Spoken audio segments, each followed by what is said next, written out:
Hey, Shalom, Shalom, what is stuff? Souls, but give no praise to Yahweh, Shem, Yahushua, Shem, Rakak, double honors to the apostles of GMS and honors to you brothers doing the work in truth while sincerity. This is probably a bit of a longer one. I don't know how I'm gonna do this. So those are through the spirit. I can, because there's not 3 articles I want to get into, so I'm just gonna have to try and pick out the what do you call it? The important bits. And today the scriptures is what's important, right? So this is on the banana thing. How basically a banana company overthrew governments, right? People died, and and this is nothing new, right? This is nothing new. Esau will try to tell you about about how amazing, how beautifully he does his business, but he's a crook, right? He's a liar, right? He doesn't take care of anything, right? This is so this is a review of the book How the United Fruit Company Shaped the World. Now this happens to be the first NYT article and the first FT Financial Times article that I read, so it lets me read it. But as I found when I tried to go to another, open the link again in another tab, it didn't let me. But yeah, I'll get into it. Right, this is so basically I'll just go into brief history. So you got a company, Chiquita, right? You may have seen them. They advertise on the buses here in the UK.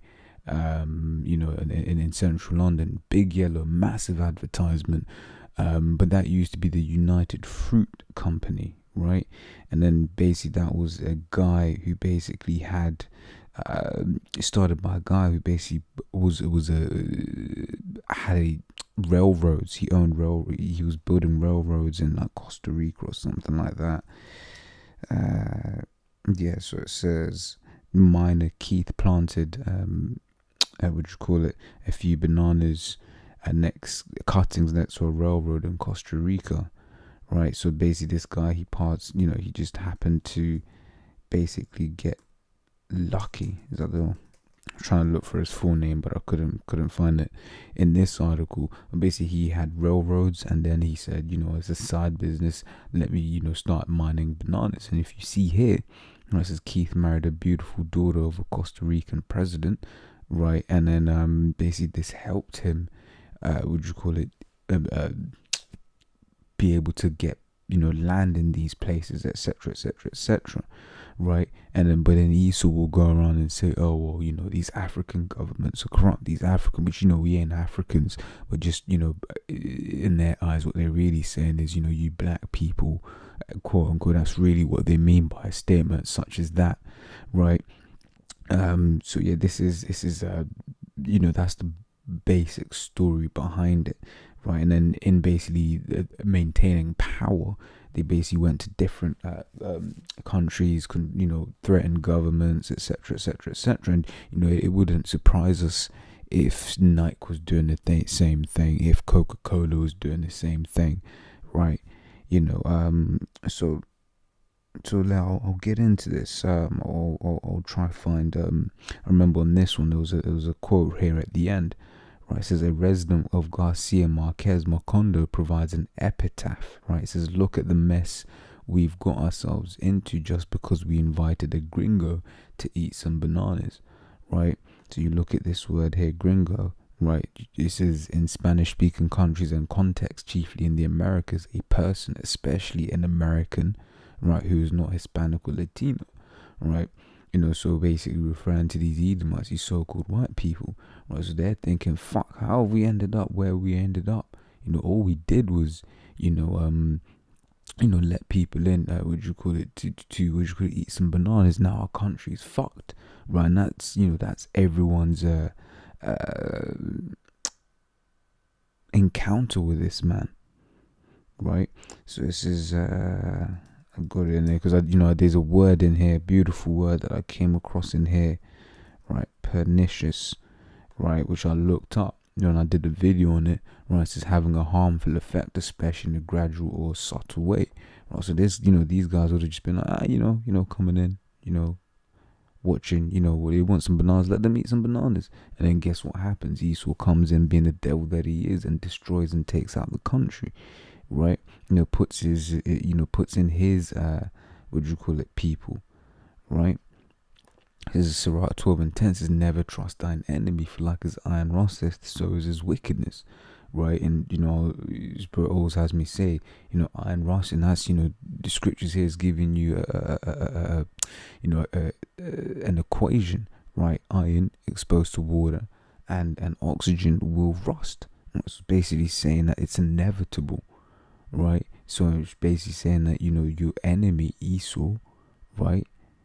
The wicked one, right? The so-called white man, right? His wickedness will show after a period of time, right? Whether he comes in smooth or whether he comes in harsh. That's his nature, right? It says, though he humble himself and go crouching, ye take good heed and beware of him, and thou shalt be unto him as if thou hast wiped a looking glass, and thou shalt know that his rust hath not altogether wiped away, right? It says, set him not by thee, lest when he have overthrown thee, he stand up in thy place, neither let him at thy right hand. So basically, don't have this guy near you, because this guy will show you that he's the devil if you didn't believe it, right? He'll overtake you, right? And then he'll he'll stand in your stead, right? It says, lest he take thy seat, and thou at the last remember my words and be pricked therewith. So you remember, oh shit, I was warned about this guy, wasn't I? Right? It says, who will pity a charmer that is bitten with a serpent, or any such as come nigh wild beasts? For instance, you had that guy Steve Irwin, crocodile hunter, right? Always trying to fight alligators and shit. Then he got stabbed in the heart by a fish, right? People are like, well, man was, Jake. If I remember correctly, this was, before I was even in the truth when this guy died, right? People were like, well, he was fucking, trying to attack alligators, fight alligators and shit. You're like, well, why are you doing that for, right? So basically, we didn't pity him. I didn't pity him. I was like, well, I was like, well, that's you got taken the piss out of. Or you think about now, the Lord took the piss. Fine, alligators got killed by a fish. And you're not saying a stingray is no, no, that's an animal, man. That animal can do damage, right? But it says, who will pity a charmer that has been with a serpent? So right, that's anyone who does business deals with this man, Esau, the so-called white man. That's anyone who does that. Right, you ain't gonna pity him. He's like, well, you was playing with a snake, right? So which I look for. So it goes on to say, in this paragraph, it says, a young Argentine traveler named Che Guevara happened to be in Guatemala when Arbenz was overthrown. So in fact, I'm gonna have to read into this one a bit as well. It's like I don't really want to read straight into it, because we'll be here forever. I'm just trying to make this succinct. Right, it says, in its final pages, Chapman's witty, energetic narratives veers off into polemic, straining to flaunt some direct contemporary relevance. Today's supporters of multicultural corporations, Chapman declares, would have us all as banana republics, but his heart is more in the storytelling than in the lecturing, and he never does much with these sweeping proclamations. I mean, I was trying to avoid paragraphs like that. So still, that is not to say there are no echoes of United Fruit today. Chapman could have noted, for example, that the company's successor in the banana business, Chiquita Brands International, has admitted to paying nearly $2 million, right? And you it's more than that. You already know it's more than that. These guys, it says, to right-wing death squads in Colombia. Right, yet like I said, they've got massive billboards, massive advertisements on on buses in the centre of London. Right, it says, and the blowback from the United Fruit's way of doing business still haunts Latin America. Just look at Guatemala, once United Fruit's most treasured possession, now one of the Western Hemisphere's most violent lands. Right, so that's his nature. He goes to a country, he destroys it, and then he dips. Right, ultimately these are the curses right? Because the scriptures talk about in Deuteronomy 28, which I'll get real quick. Around the 40s somewhere.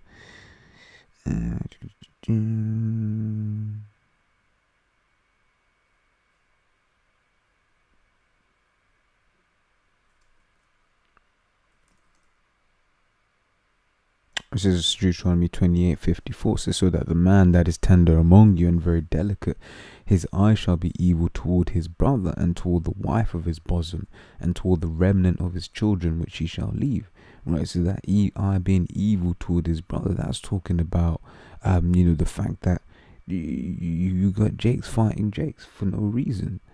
Right, that hatred you got, you have a block of Jake, and next to them, a block of wealthy Edomites, and the Jakes will just fight against each other, they'll kill each other, but they won't ever go and which in this time, not advocating that, we just gotta wait for the Lord to do what he's gonna do, right? But you have these Jake that'll be doing whatever they're doing, right, with each other, but then they'll leave Esau alone, right? Because that's what goes back to the curses, right? So the fact that these countries are violent, yeah, Esau had a part to play, but it's part of the curses, right? This Guatemala was chosen as the site for the company's earliest development activities, a former United Front executive once explained, because at the time we entered Central America, Guatemala's government was the region's weakest, most corrupt and pliable, right? This is when a left-wing democratic president that they like saying all of that. They like saying the whole, oh, it was corrupt, oh, it was corrupt, oh, it was corrupt. That's their way of of controlling the narrative. In this one as well, did it say I'll read this real quick.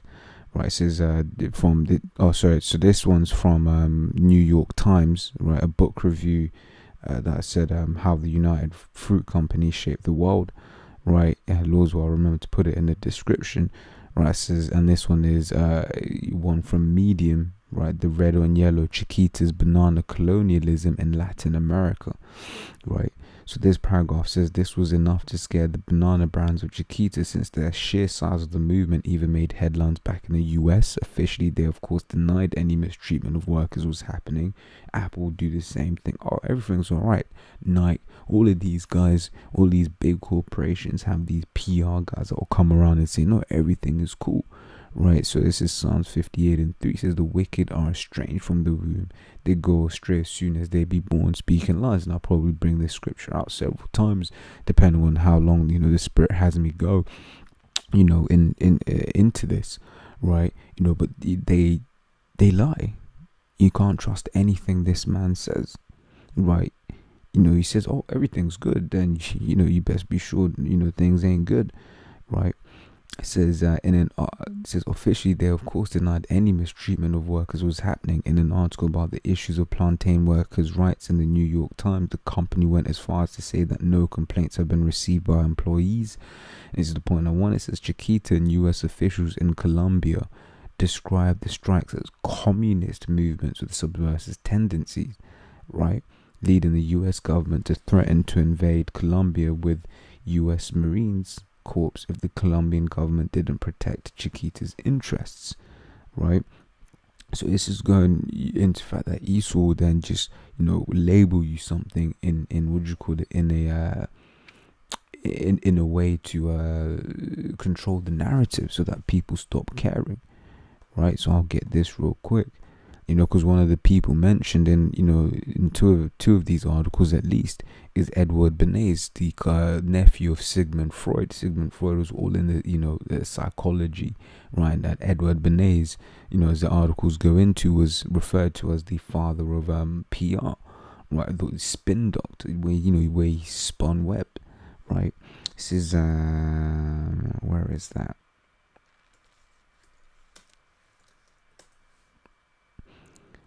As Ezekiel 28:3 says, behold, thou art wiser than Daniel. There is no secret that they can hide from thee.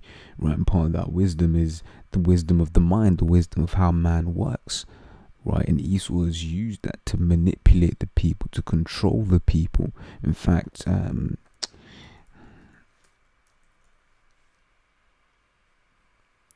this is, yes, so it says, I'll read this paragraph. It says, in 1941, the company hired a new consultant, Sigmund Freud's nephew, Edward Bernays, who had adapted the early disciplines of psychoanalysis to the marketplace. Bernays is known as the father of public relations, following his seminal 1928 book, Propaganda, in which he argued, right, and this is the point, that it was the duty of the intelligent minority of society to manipulate the unthinking group mind. And that's basically these goyim, right, these sheeple, right? And this is this is, what these guys do, right? They just go around and they manipulate people's minds. So this article is Rotten Fruit, right? Also, and this is written by Peter Chapman, the guy who authored the book being written here from what it, the fact that they got the same name. Right, this is in the Financial Times. Like I said, I just happened to catch this article on a free, but this one's usually paid. Right, so that's Ezekiel 28:3.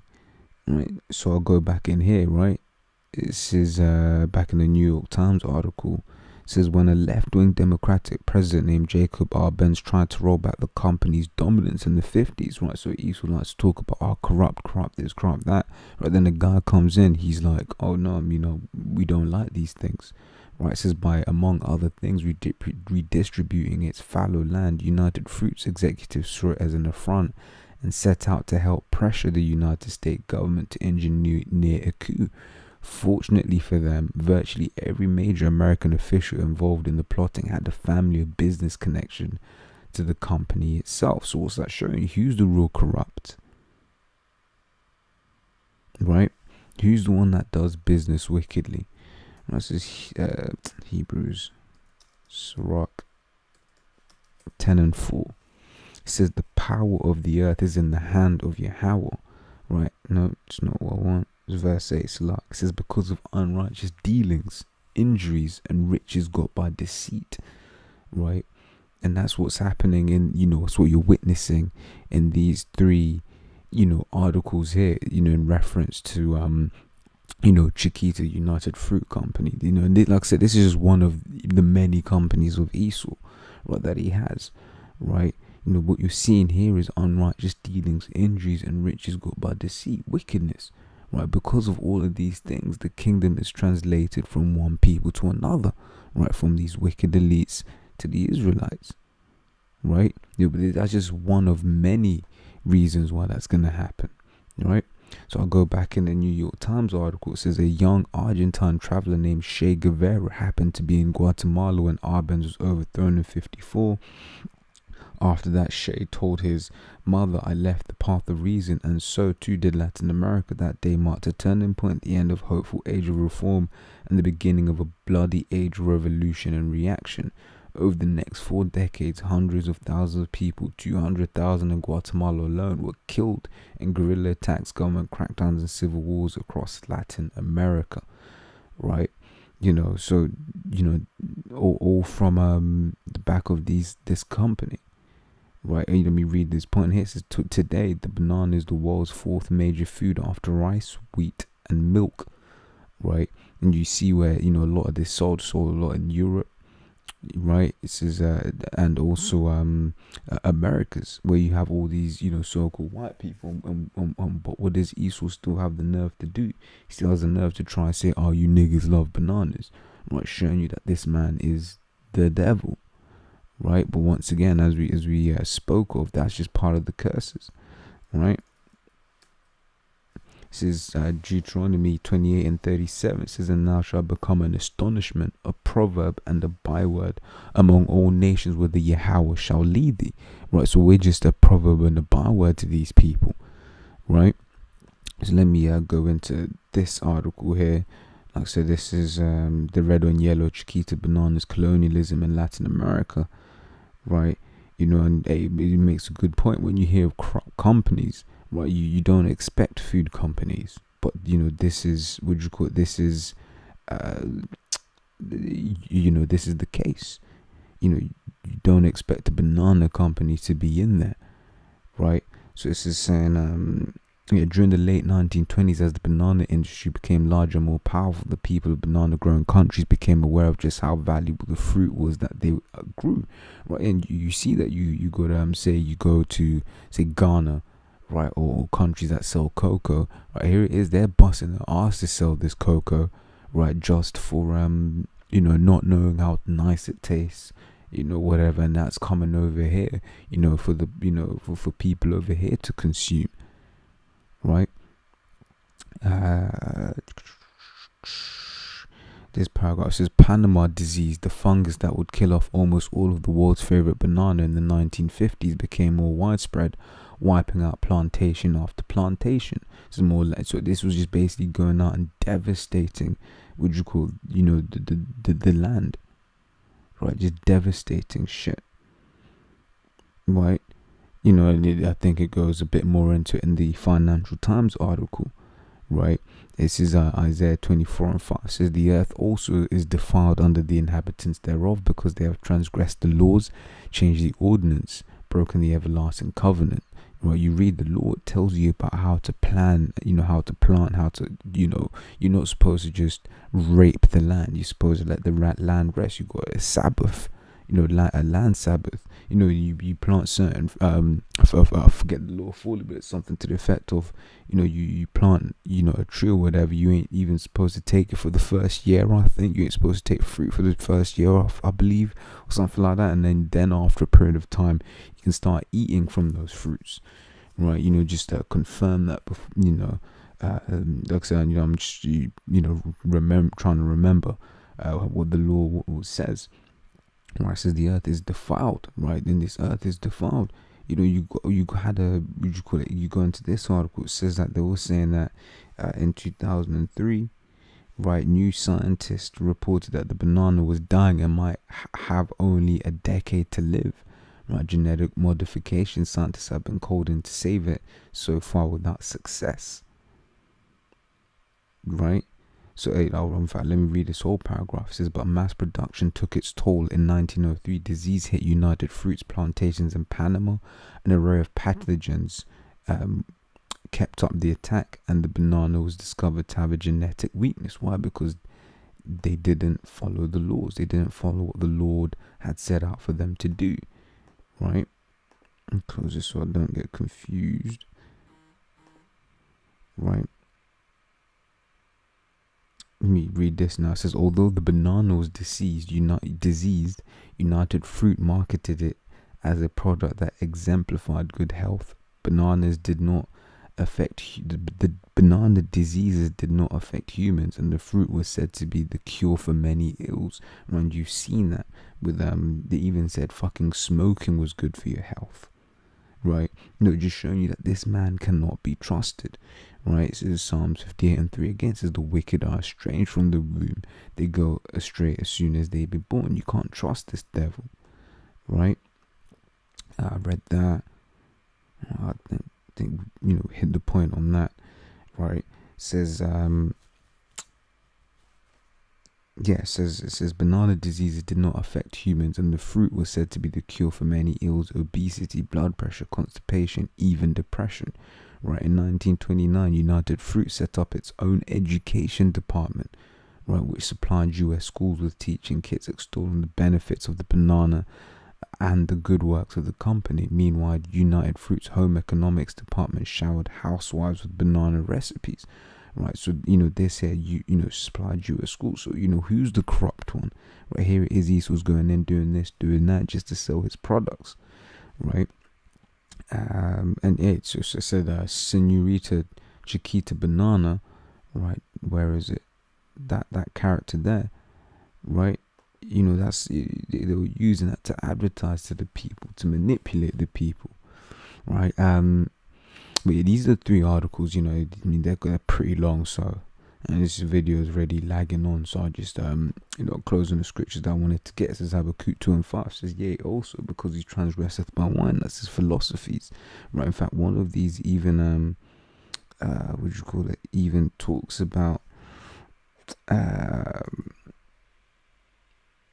So from colonialism to neo-colonialism, right? So if one is philosophies, this is, this is here, right? It says banana brands contributed not only to the destruction of the environment through clear-cut slash and burn methods to establish new banana plantations, but also through the destruction of South American culture through building schools, hospitals, railroads, and all those are the wonders of the West, right? Which, I like that term, wonders of the West, because that's how Esau, manipulates the people, right? The quote-unquote wonders of the West. It says that once installed slowly replaces the region's original culture with Western ideals, motives, and drives, right? So basically goes and pushes, his wine upon people, right? It says he is a proud man, neither keepeth at home, right? What's an American company, doing, in the jungles of the Amazon, right? Now it's a quote-unquote Swiss company, right? Chiquita, right? It says, who enlargeth his desires as hell and desires death, right? You read one of these articles, right? It says, right, so basically, you read into it, basically said, they basically massacred a group of people, right, who, workers or something like that. Fuck it, I'll just read it. It says, on December 6th, in the town of Cienega, plantation workers gathered in the town square. It was a Sunday, so rather than being a protest, it was simply plantation workers and their families attending the church's service and subsequently waiting for a speech by regional government. Governor, says General Cortez Vargas, who was in charge of the region, gave order to face the crowds of rebels and kill before foreign troops tread upon our soul. 4 machine gun positions were stationed on rooftops on each corner of the town square, and the crowd was ordered to disperse within 5 minutes. The banana workers and their families could not possibly clear the square within the time, simply because of the sheer size of the crowd. The soldiers on the rooftops opened fire. Right, it says that the Colombian military says number of strikers killed exceeded 1,000. Right, says the actual victim count will always be subject to speculation. Yeah, because once again, this man lies. You read, you watch. What was this documentary? The one on the Panama Deception. Esau was saying one number, but then you've come to find out it was a much higher number. This guy always constantly underestimates. Right, it says eyewitness accounts speak of as many as 3,000 people murdered. Right, so he says he cannot be satisfied. One of these articles go into the fact that he owned, the majority of was the largest landowner, right, in one of those Latin American countries, right?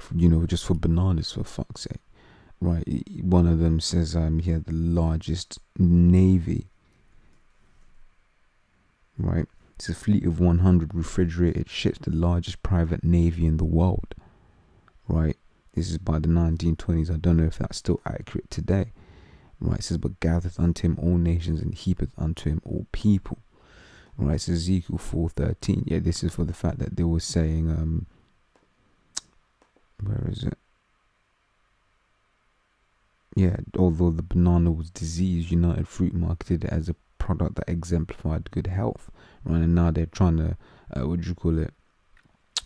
genetic model, GM, trying to make it GM, right? As Ezekiel 4:13 says, and Yahweh said, even thus shall the children of Israel eat their defiled bread among the Gentiles, whither I will drive them, right? So among the Gentiles, we're among the Gentiles as heathens, and we're eating defiled bread, right? We're not eating our bread, all this food is messed up. It's diseased, it's polluted, right? It's GM, right? And I'll end on this, right? And rightly so. It's Revelation 11:18. It says, and the nations were angry, and thy wrath is come, and the time of the dead, that they should be judged, and that thou shouldest give reward unto thy servants, the prophets, and to the saints, and them that fear thy name, small and great, and shouldest destroy them which destroy the earth. Right, and rightly so. The Lord will be justified in destroying you because you've destroyed the earth, right? All for profit, right? Esau doesn't care about people; he cares about money, right? So, Lord's War, that was edifying. I'll try to do it as quickly as possible. Until the next time, I say shalom.